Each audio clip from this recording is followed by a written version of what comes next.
Ողջույն բոլորին, այսօր շարունակում ենք մեր վիդեոների շարքը ու խոսելու ենք նյութական եւ հոգեվոր աշխարհների մասին, որոնց մասին իմանում ենք վեդաներից, ընդհանրապես լսելով մինչ այս եղած ինֆորմացիան կարմայի, ռեինկարնացիայի մասին, որ մենք երբեք չենք մահանում, այլ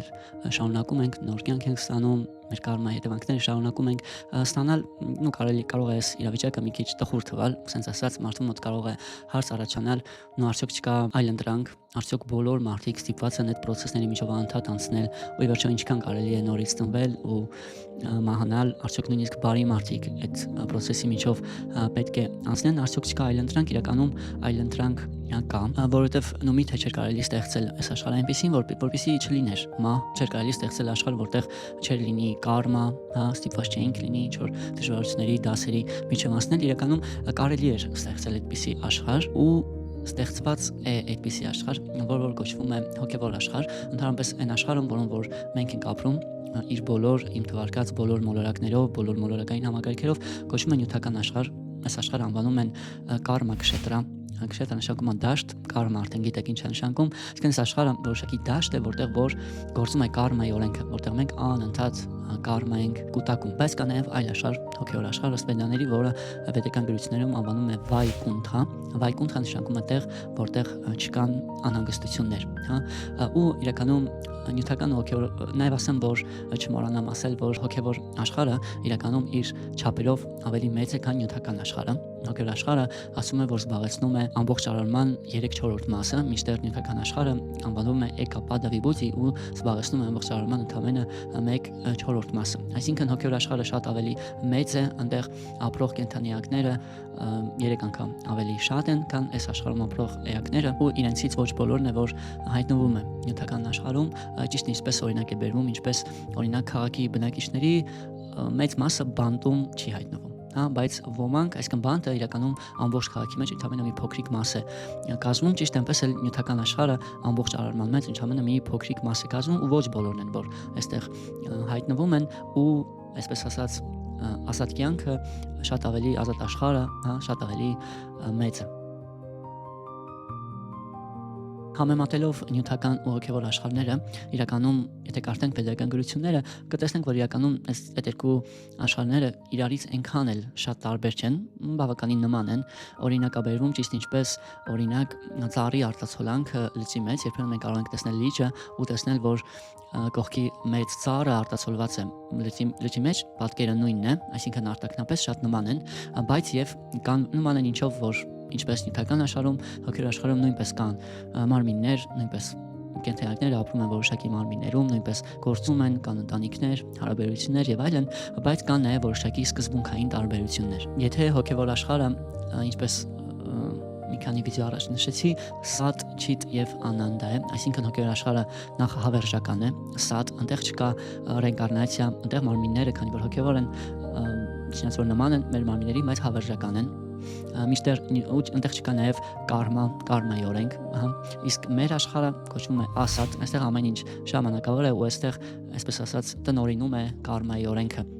Նաև հոգևոր աշխարհը չիտ լի է գիտելիքով, այնտեղ ապրող կենդանիակները չեն մոռացել իրենց ունեցած գիտելիքը, մինչդեռ այս աշխարհում մարդիկ կենդանիակները մոռացության մեջ են, որովհետև այս աշխարհում գործում է իլյուզիան, այդ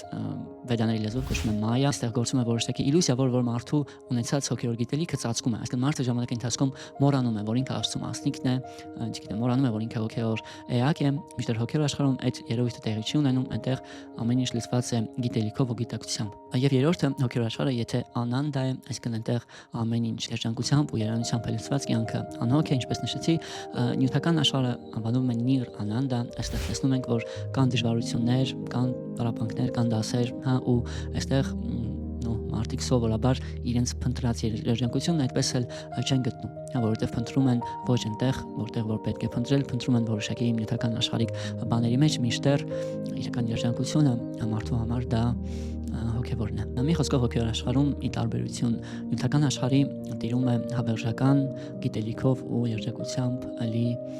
կյանք։ Այս են հարցի պատասխանն է, թե արդյոք չէր կարելի ստեղծել աշխարհն այնպեսին, որ տեղ չէր լինի դժվարություններ, պատասխանն այնպեսին է, որ կարելի էր ու կա ստեղծված, ուղղակի մենք ունենք ընտրության հնարավորություն այդ երկու աշխարհներից որում ապրել։ Նաև նշեմ, թե որն այդ տարբերության պատճառը, այսինքն ինչի է, որ այն աշխարհում այնպես է, իսկ այս աշխարհում այսպես է, այդտեղ նույնպես կարելի է որոշակի անարդարություն կամ կողմնապահություն նկատել։ Իրական պատճառն այն է, որ հոգևոր աշխարհում բոլոր մարդիկ գործում են անշահախնդիր սիրուց դրդված։ Այսինքն այնտեղ տիրում է ծառայությունը։ Բոլորը գործում են սիրուց դրդված ու բոլորին ծառայում են, մինչդեռ նյութական աշխարհում տեսնում ենք ճիշտ հակառակ պատկերը։ Այստեղ տեսնում ենք, որ մարդիկ սովորաբար մտածում են միայն իրենց մասին, իրենց վայելքների մասին, ու միայն շատ քիչ մարդիկ կան, ովքեր որ իսկապես գործում են անշահախնդիր։ Մենք նույնպես եթե մեր օրվա քայլերի մեծ մասը անալիզ անենք, կնկատենք, որ առօրյա բաժինը դրանք որոշակի քայլեր են, որոնք մենք անում ենք ինքներս մեր համար։ Ու նաև հարց կարող է առաջանալ, թե ինչու ենք մենք հայտնվում նյութական աշխարհում, ինչու ոմանք հայտնվում են, ոմանք այստեղ չեն գալիս։ Ընդ որում ասեմ նաև, որ հոգևոր աշխարհի մասին գիտելիքը նույնպես ստանում ենք Բաղդադ գիտայից, որտեղ խոսվում է դրա մասին ու թվարկվում է դրա հատկանիշները։ Ու հարցը առաջանում, արդյոք բոլորն են այստեղ գալիս, արդեն պատասխանեցինք, որ բոլորը, ու հարցը առաջանում, թե ովքեր են այստեղ գալիս ու ինչի համար ենք մենք այստեղ գալիս։ Իրականում այստեղ գալու երկու տարբերակ կա, կամ մենք դանում ենք մեր սեփական ընտրությամբ, այսինքն մենք ուզում ենք ապրել աշխարհում, որտեղ որ սիրուց ու ծառայությունից բացի ուրիշ բան կա էգոիզմ, որտեղ կարելի է առանց դրա ապրել, առանց դրա երջանիկնել ու ի վերջո առանց Աստծու ապրել, ու այստեղ մեզ դրա հնարավորությունները լրիվ տրված, մենք կարող ենք մոռանալ Աստծուն, կարող ենք չհավատալ Աստծուն, դրա հնարավորությունը նույնպես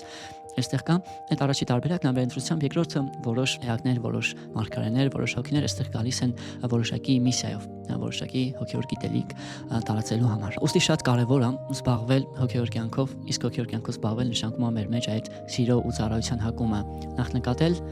որտեղ ինքը կարող է պատված լինել ու զարգացնել, ու հասնել ի վերջո մի վիճակի, որտեղ որ մեր գիտակցությունն այնքան զարգացել, որ մենք ամբողջությամբ կարող ենք գործել սիրուց դրդված ու ծառայության մոտիվից դրդված։ Այսպես ասած, դրա համար շատ կարևոր է զբաղվել հոգևոր կյանքով, զբաղվել ինքնաճանաչմամբ, որովհետև հենց դրանով է, որ մենք կարող ենք ազդել մեր հաջորդ կյանքի վրա ու ինչու՞ չէ նաև հայտնվել հոգևոր աշխարհում։